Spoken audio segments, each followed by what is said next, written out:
Hi everyone, hello and welcome back to my channel. Today I'm going to be trying to I'm going to try to work the 2021 Information Technology Paper 2. This exam is for 2 hours, of course, and the paper consists of 4 questions. You have to answer all 4 questions. I'm going to break the paper in two. So in this video, I'm going to do 2 questions and the other 2 questions in the next video, only because I don't want the video to be too long. All right, let's jump into it. Define the term computer vulnerability. Now, computer vulnerability is a weakness or a flaw in the computer system, and this weakness could allow your system to be exploited by attackers, and it could also compromise the security of the system, right? And when your system is vulnerable, it means you may not, or you may have a weak password on it, or you may not have a password, or you may not have an antivirus on it. And when you have none of these things, then it leaves you open, right?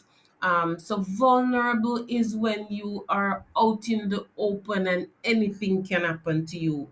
In terms of computer vulnerability, is when your system is not protected or effectively protected, and it can be easily exploited by attackers. We know the hackers, the all of these people who come on our system and hack into our system in order to get our information, so pretty much that's question one for your 2 marks. Now this question B, 1B, says complete the table below by classifying each of the following vulnerabilities as an internal source or an external source. Now, a natural disaster such as flood, hurricane, and earthquake, that is definitely external.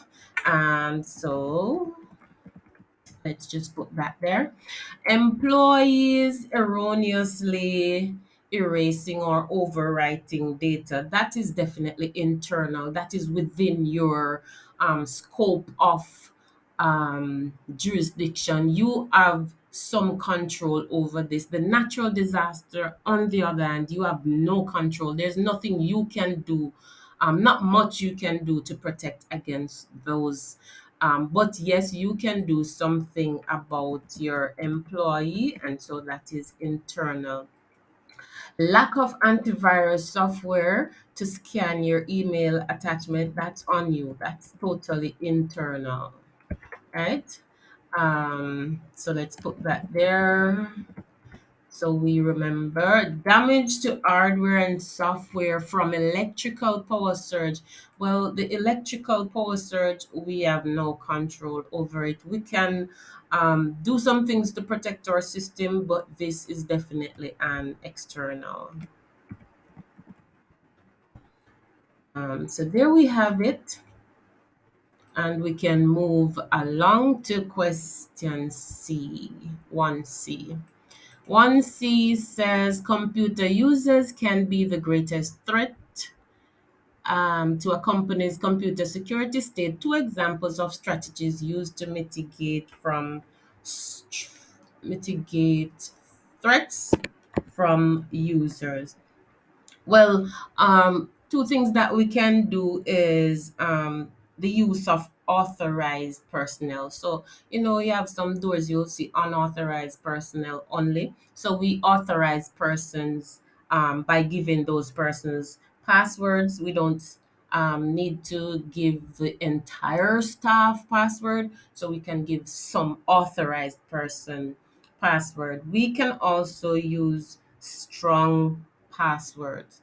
And so we're gonna say only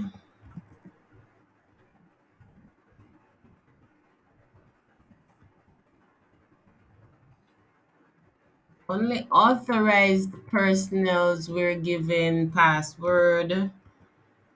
Um,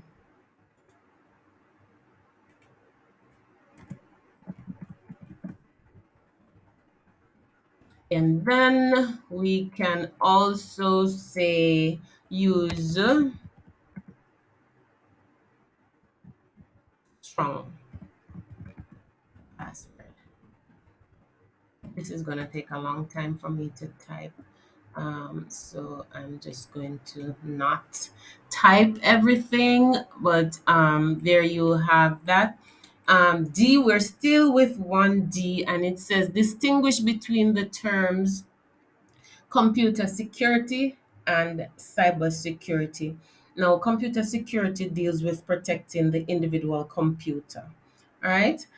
Systems and networks, the individual computer system, the network from unauthorized access, from malicious attacks, and other security threats.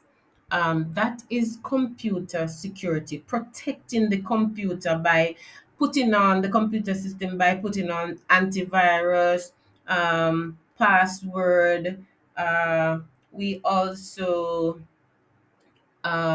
put some locks, those kind of locks that you lock your mouse on your system.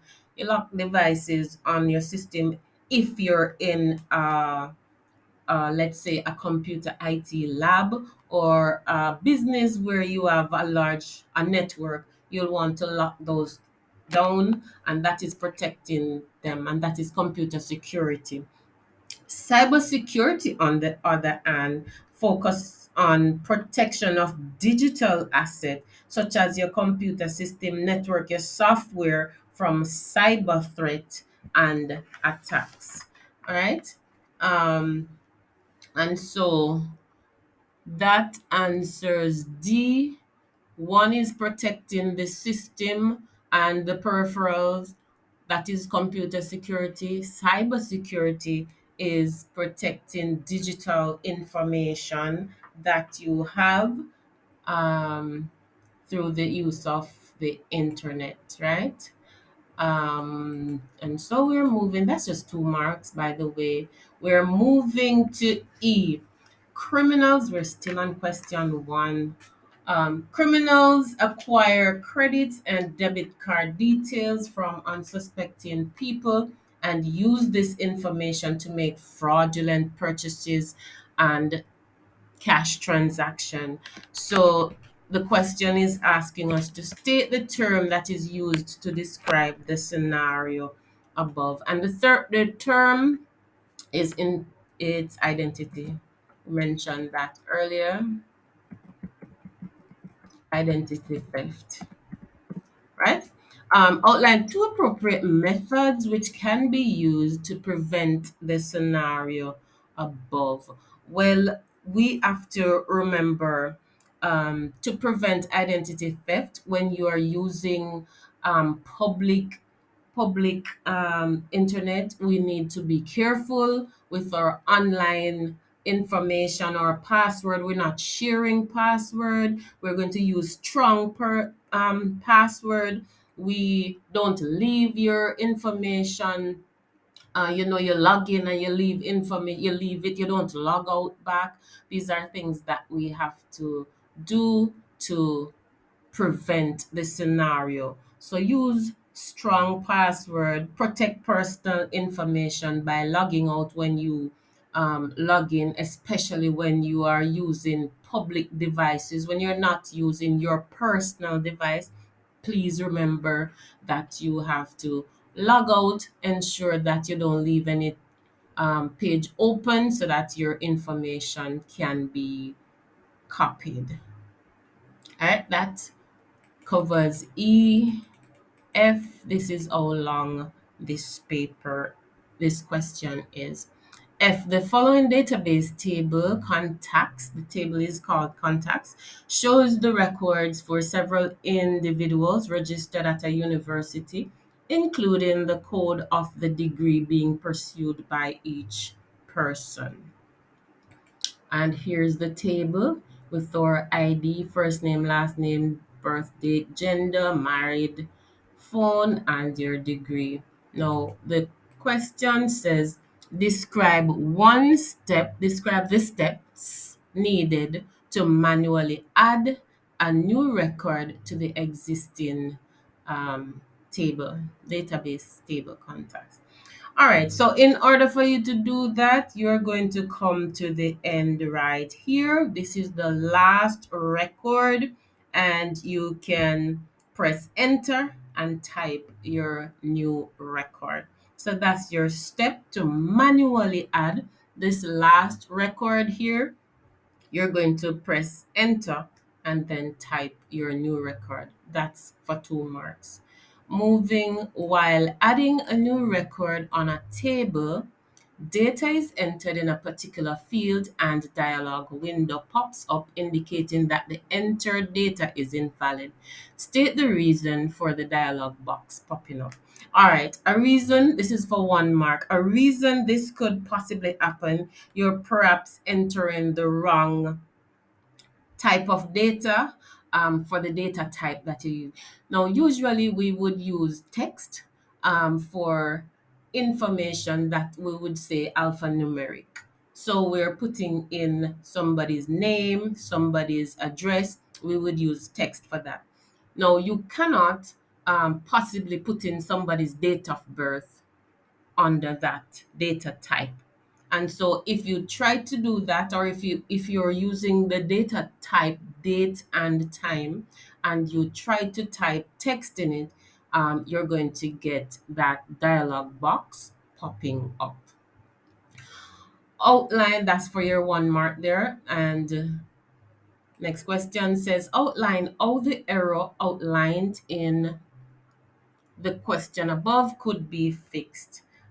Simply correct either the data type or look at the information that you're putting in into the data type and make sure it is the correct, that the record, the record matches the data type.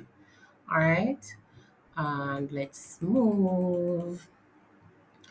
The steps below, not in the correct order, are required to run a simple query on the contacts table to extract all records where the gender is male and the degree code is 020. Complete the following table by inserting the numbers 1 to 6 in the column labeled steps. Step number to order the given steps. All right, we're going to put this in the correct order. Pretty much it's not in the correct order, so we're asked to put it in the correct order. Now we're going to see where we go um, for the correct step. And the first step is going to be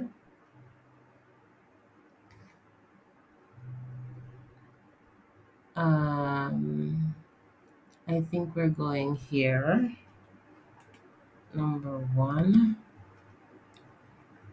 And click query design. Should be 2. 2. And we're going from the query design. We're going to do 3. And